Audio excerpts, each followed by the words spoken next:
nom du Père et du Fils et du Saint-Esprit. Amen. Viens, Esprit Saint, fais-nous connaître Dieu le Père, révèle-nous le Fils, et toi, le commun esprit, fais-nous toujours croire en toi. Ô Seigneur, envoie ton esprit et tout sera créé, et tu renouvelleras la face de la terre.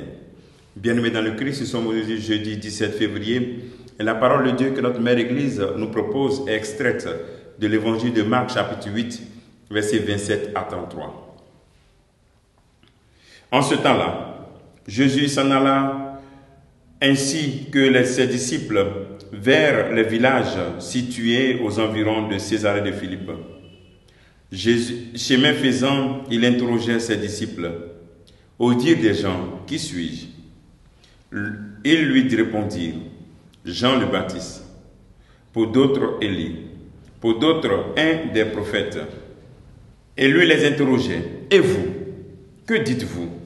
Pour vous, qui suis-je? Pierre, prenant la parole, lui dit, tu es le Christ. Alors, il leur défendit vivement de parler de lui à personne.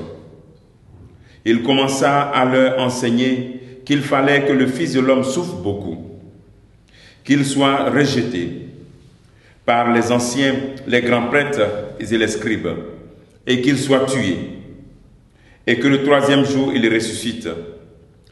Jésus disait cette parole ouvertement. Pierre, le prenant à part, se mit à lui faire de vifs reproches.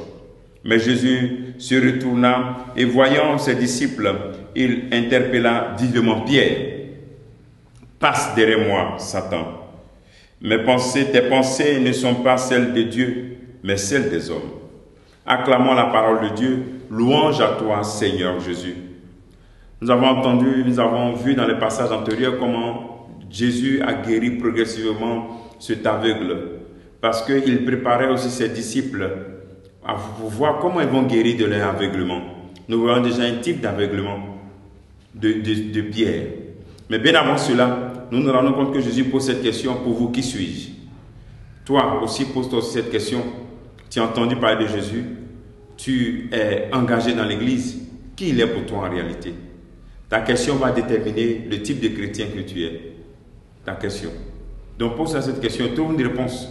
Il est mon bonheur, il est ma joie. Mais sache que le principe fondamental de la relation de Dieu, de Jésus-Christ avec l'homme, c'est l'amour. C'est-à-dire, c'est lui qui nous aime et nous nous répondons aussi à son amour. Deuxième élément de notre méditation, c'est lorsque Pierre répond à cette question, pour vous, qui suis-je? Pierre répond à cette question par révélation divine. Pierre répond à cette question non pas par ses propres pensées, par révélation divine.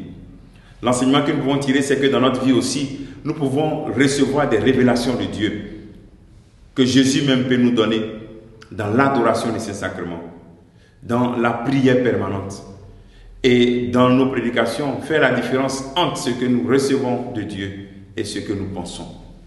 Il ne faut pas mélanger les choses.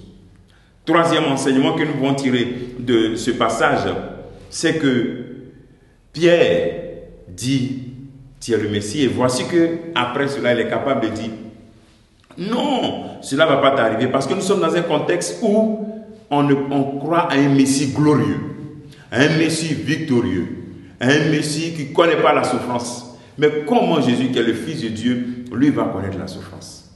Et donc c'est pour ça que Pierre tombe dans l'aveuglement pour dire que cela ne va pas t'arriver. Malgré le fait qu'il a reçu la révélation de Dieu, malgré le fait qu'il a donné une bonne réponse venant de Dieu, il est capable aussi d'aveuglement. Donc le Seigneur veut nous inviter à être vraiment très vigilants. Parce que l'aveuglement, ce n'est pas seulement les païens.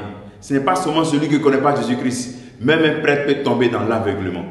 Même un berger peut tomber dans l'aveuglement. Comme Pierre est tombé dans l'aveuglement en disant, ça ne va pas t'arriver. Soyons humbles et demeurons des adorateurs du Christ. Laissons-le nous illuminer, rentrons dans l'humilité. Même tu as combien d'années de confirmation, de baptême, c'est toi qui as vu les premiers missionnaires, tu peux aussi tomber dans l'aveuglement. Si tu ne rentres pas dans la croyance de ce Jésus-Christ qui est un Messie souffrant. Si nous restons toujours dans la gloriole de ce Messie seulement glorieux et laissons de côté la souffrance, nous tombons dans l'aveuglement. Donc ta souffrance que tu vis, ta peine que tu vis n'est pas une fin. Dieu va se révéler à toi. Demeure toujours chrétien. Ne quitte pas Ne mets pas Dieu en cause. Demeure toujours dans ton intimité avec lui. Ne te comporte pas à Satan. Notre place à nous, c'est de demeurer derrière et non devant. Demandons au Seigneur au cours de cette journée la grâce de nous délivrer de tout aveuglement.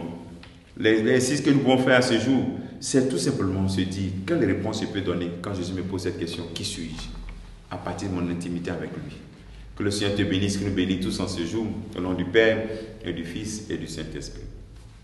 Amen.